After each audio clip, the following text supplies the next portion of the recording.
episode of Muddy River Catfishing. I've had a viewer ask me to demonstrate some of the fishing rods that I use and why I use them. So I brought a few of the rods out that I use. Basically I use 5 rods, some more than others and for different reasons. But let me show you some of the rods that I use. The first setup is this little ultralight setup here. It's a very short rod, as you can see. It is a how long is this? 4'6", and ultralight. Ultralight meaning that the action is very soft on the tip.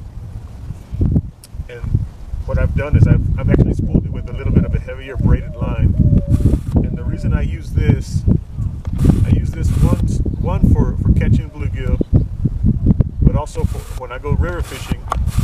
I take this rod along because my boat is only 8 foot long and I need it to fit inside of the boat, because where I go fishing there's a lot of branches and structure that I have to squeeze my boat through to get to it.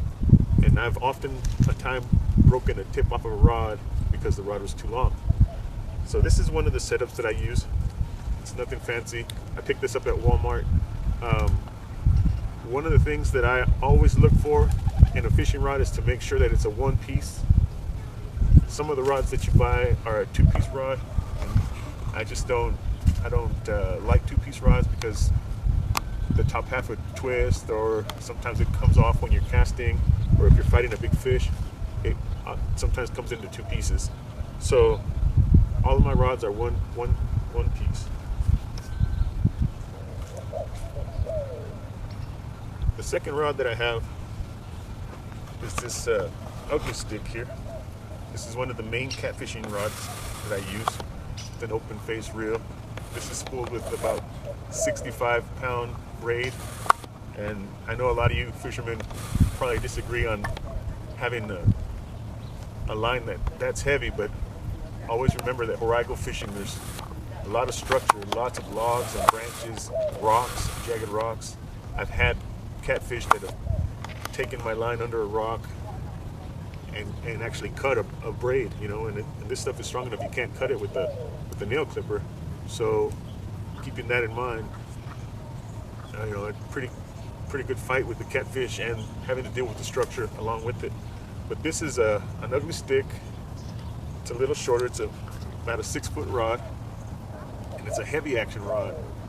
These heavier action rods, I call them muscle rods, because they're more designed just to horse that fish in a little bit if you need to, whereas a lighter action rod, you kind of have to play the fish a little bit and let him kind of tell you when he's ready to come in.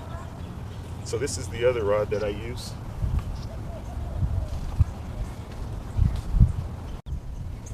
The other rod that I use is this Abu Garcia combination. This is a brand new one that I just picked up, and this is probably the best quality rod that I have that I'll be using. It's a 7-foot rod, medium heavy action, and also spooled it with about a 65-pound test. It's got a combination of that heavy rod that you can horse the fish with, but also with a little bit of a lighter tip, so you have that finesse. This is an excellent fishing rod for jigging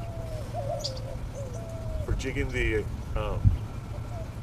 structure if you're bass fishing, or for casting. Whenever you're looking for a casting rod, one of the important things is to make sure you have a balanced rod. Can you see how that just balances right there? Holding on my fingertip and it's just balancing. And the reason for that is when you have this motion, the casting motion, the balance takes less stress off of your wrist, so you can fish a lot more without getting tired. So this is a good setup for bass fishing or for catfishing.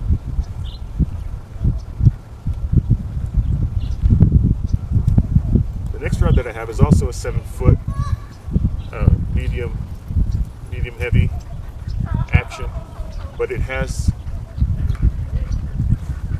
a big caster reel on it.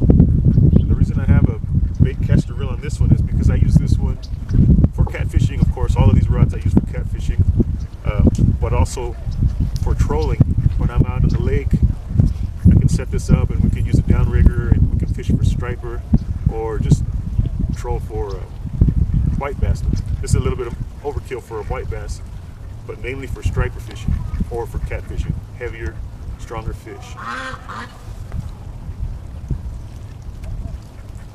The last rod that I have is, a lot of you guys probably think it's overkill, but it's a heavy duty deep sea fishing rod. It has this bait caster on here. I have about 100-pound test line on here. The guides have little rollers for the line, and it's about a 6-foot rod.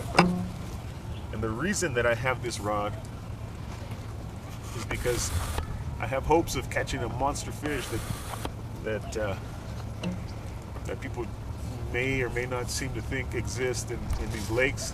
But I do believe that the bigger the fish get, the less likely they are to be caught, because most of the people are fishing for smaller fish. They're using smaller baits, smaller hooks, and a bigger fish won't even pay any attention to that. So I've always said the bigger the bait, the bigger the fish, and I honestly believe that. And so this rod, if you ever see me in a video with this rod out, it's because I am trying to catch a record-sized fish. But other than that, I don't really use this rod too much. So if I had to pick 2 rods to use for river fishing, it would be the ultralight with the 65-pound test.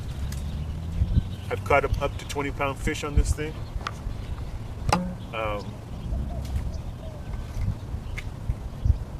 And it would be the 6-foot heavy action ugly stick. So those are my 2 river fishing reel and rod combinations. And the other 3 that you saw are the ones that I would use more on the lake. So I hope this information helps you guys. And as always, thanks for watching Muddy River Catfishing. You guys be safe out on the water, and we'll see you next time.